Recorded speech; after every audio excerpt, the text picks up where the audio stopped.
How's it going, guys? It's the Critical Care Coach coming at you a little more micro education. Now, when studying critical care, it can be very intimidating if you try to take it all in one lump sum and remember a whole bunch of material in one given time, all right? So it's a little bit easier if you break it down into pieces and learn small pieces at a time, study small pieces at a time rather than try to learn 3, 4, 5 chapters at once, okay? So today I'm coming at you with some ranges that you want to be familiar with for your critical care exams, starting with PAOP, pulmonary artery occlusion and pressure, SVR, systemic vascular resistance. When you think of SVR, I want you to think of afterload, the resistance, the force that the left ventricle has to face to get blood out of the heart, okay? PAOP, pulmonary artery pressure, RAP, right atrial pressure, CVP, central venous pressure, CO, cardiac output, CI, cardiac index, and of course, our potassium, phosphorus, mag, calcium, and sodium, all right?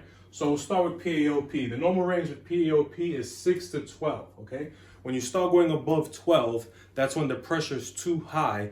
This is the vessel that's coming back to the left atrium from the lungs, all right? So when you have a value over 12, it usually means you have fluid overload in the heart, okay? And that blood is starting to pump backwards, back into the artery, going back towards the heart, and that's not what we want, okay? That backflow could be due to mitral regurgitation. All right, now the mitral valve sits on the left side of the heart in between the left atrium and the left ventricle, okay? It's supposed to be a one-way valve, okay? Pushing blood from the left atrium down to the left ventricle. Now what happens is if you have damage to that valve, it turns into like a two-way valve because the papillary muscle is ruptured, and now this becomes a two-way valve, and now every time the left ventricle contracts, it pushes a little bit of blood out of the heart, but a lot more blood back up into the left atrium, which eventually starts going back down towards the lungs where it came from. That's not what we want, okay? That condition is gonna cause cardiac pulmonary edema. Now you could have pulmonary edema that's non-cardiac related, that's something like ARDS, but we're not gonna talk about that today, okay? So this is the cardiac pulmonary edema. The heart is causing this backflow of blood to go to the lungs and cause fluid in the lungs, all right? Now, mitral valve regurgitation can also be known as mitral valve insufficiency. So you might see both of those terms. So remember, regurgitation and insufficiency are the same things when it comes to this, all right? Now, what causes mitral valve regurgitation and papillary muscle rupture? We'll talk about that later on, but real quick, give you a hint. It could actually be the right side of the heart that had a problem, all right? So we'll talk about that later on. Systemic vascular resistance, as I said, I want you to think of afterload. This is the resistance that the left ventricle has to face to push blood out of the heart, all right? That range is supposed to be between 800 to 1200.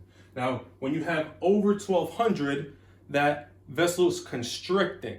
So the pressure and the resistance is getting harder and more force is needed. So that's why it's over 1200, all right? This could be due to, well, this is vasoconstriction. It could be a compensatory mechanism that the heart is doing due to low cardiac output. So the heart is sensing, hey, there's not enough blood coming out of the heart. Let me narrow the vessel here and see if I can push this blood a little bit faster. So it could be a compensatory mechanism that the heart is trying to do to fix the problem. PAP, pulmonary artery pressure. Now this is leaving the right ventricle going to the lungs to get oxygenated, okay? If you have a problem in the lungs, such as, let's say, COPD, pulmonary embolism, and it's forcing blood it is not pumping the right way to the heart. So now some of that is backing back up towards the left ventricle, all right? So the range is supposed to be 8 to 20. And if it's over 20, that's a sign that you may have some pulmonary hypertension, all right? Buildup of that pressure in the vessel that goes towards the lungs from the right ventricle. Right atrial pressure, right? This range is going to be between 1 to 7. Now, if it's over 7, similar to the backflow issues with PAOP, you're going to start thinking about backflow going from the right ventricle back up to the right atrium, and eventually will go back up towards the inferior and superior vena cava, causing that increase in CVP, which we'll talk about next, all right?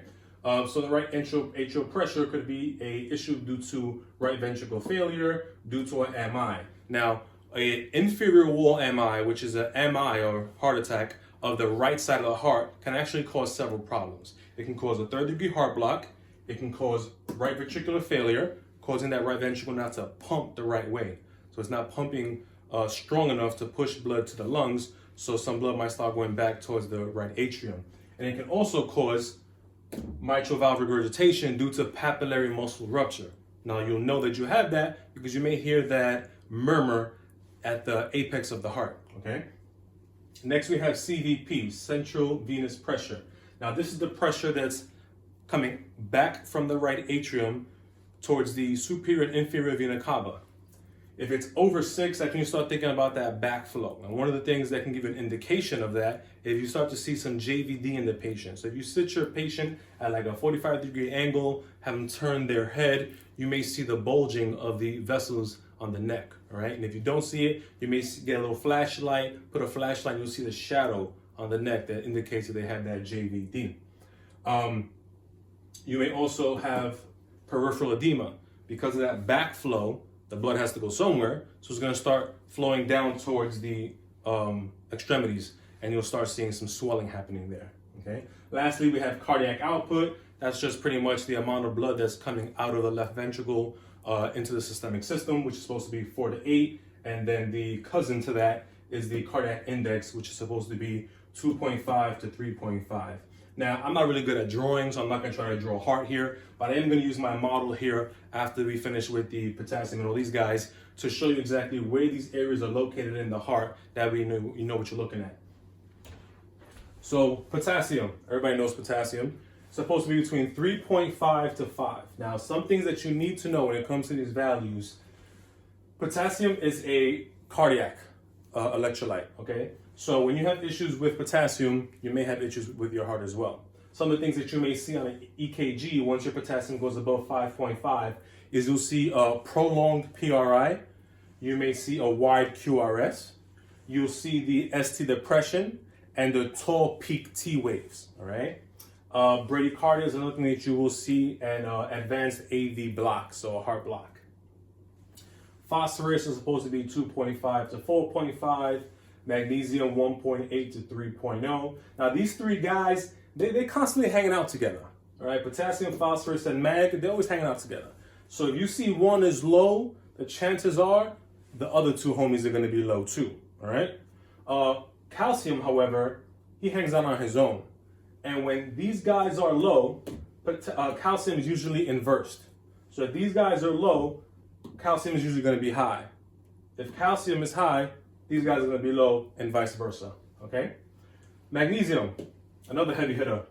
One thing you need to know about magnesium is that it can cause torsades de pointes if you get too low in your magnesium levels, all right? And some things to look out for that may bring your magnesium levels down is if the patient has a alcohol history, substance abuse, if they are on procainamide, Haldol, tricyclic antidepressants, or your amiodarone.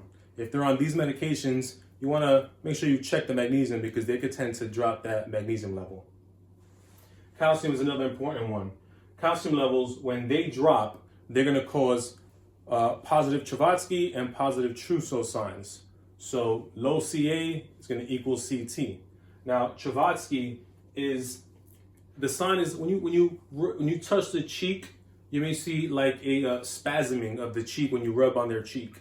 And the Trousseau sign is if you put a blood pressure cuff on their arm and start to pump it, you may see their arm kind of spasm out of control, all right? So those are the two signs to look out for if you have a suspicion that the calcium is low. Lastly, we have sodium, which is supposed to be between 135 to 145.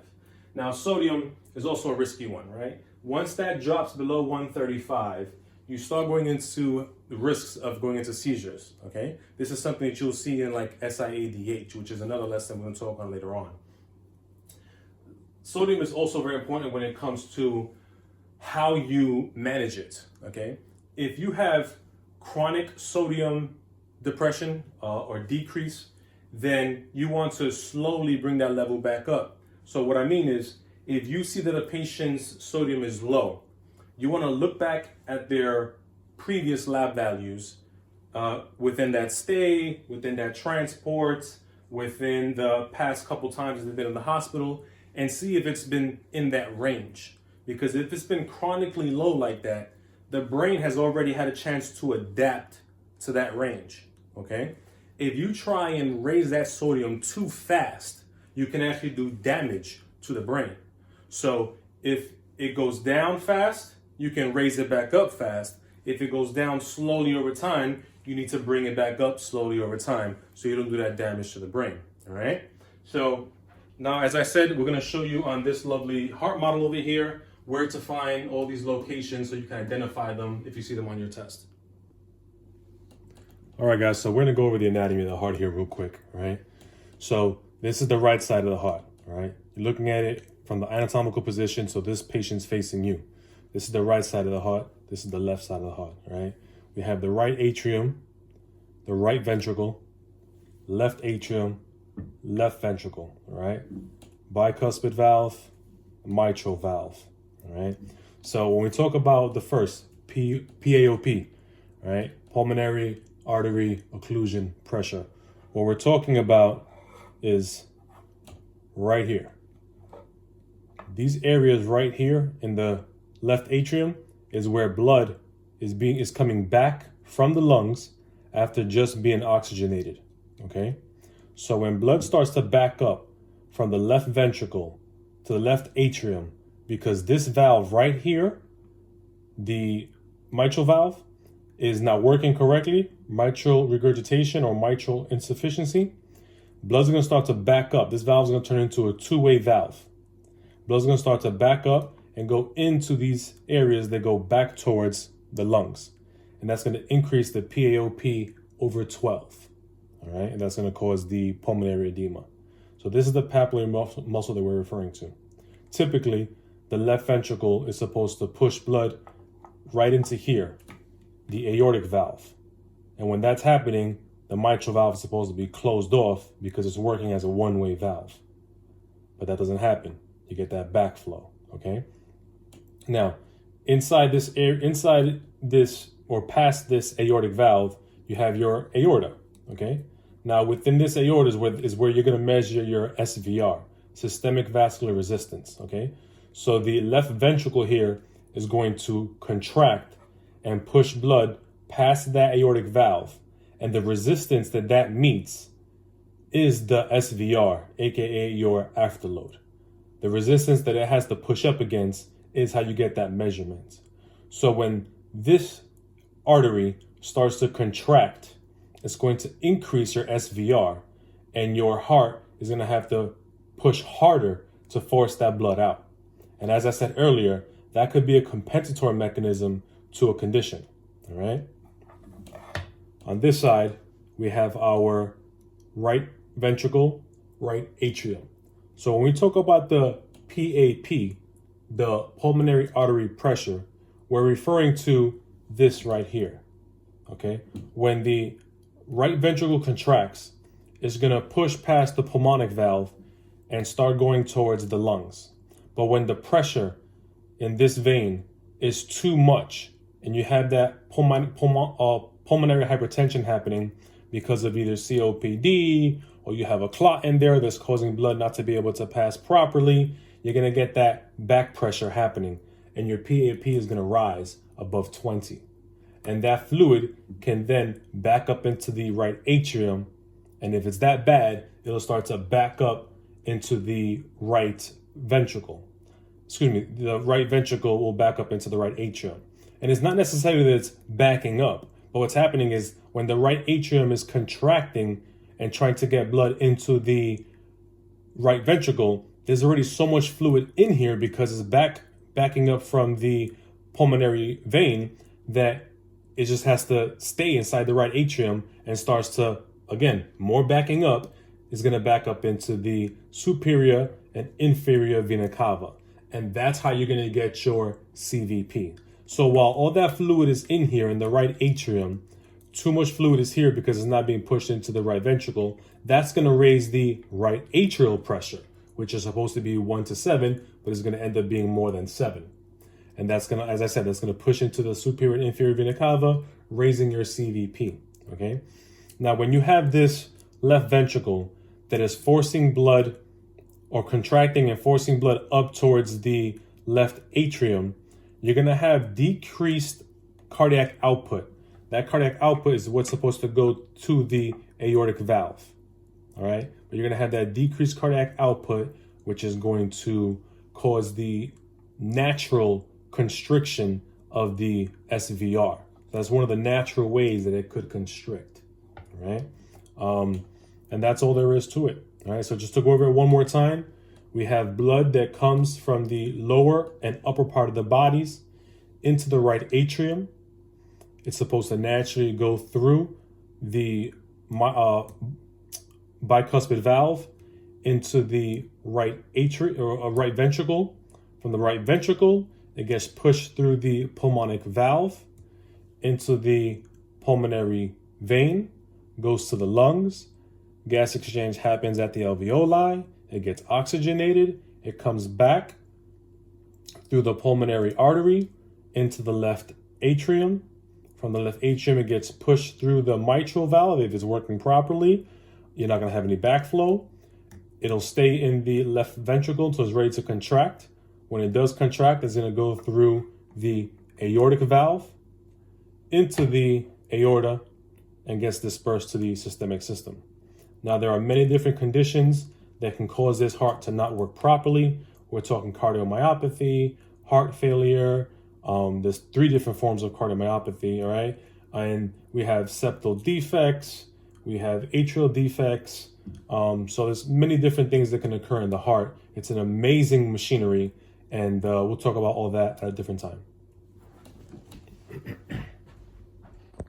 All right, guys, I hope you enjoyed that lesson. I have plenty more that are going to be coming, so please like, follow, subscribe, share, tell a friend to tell a friend.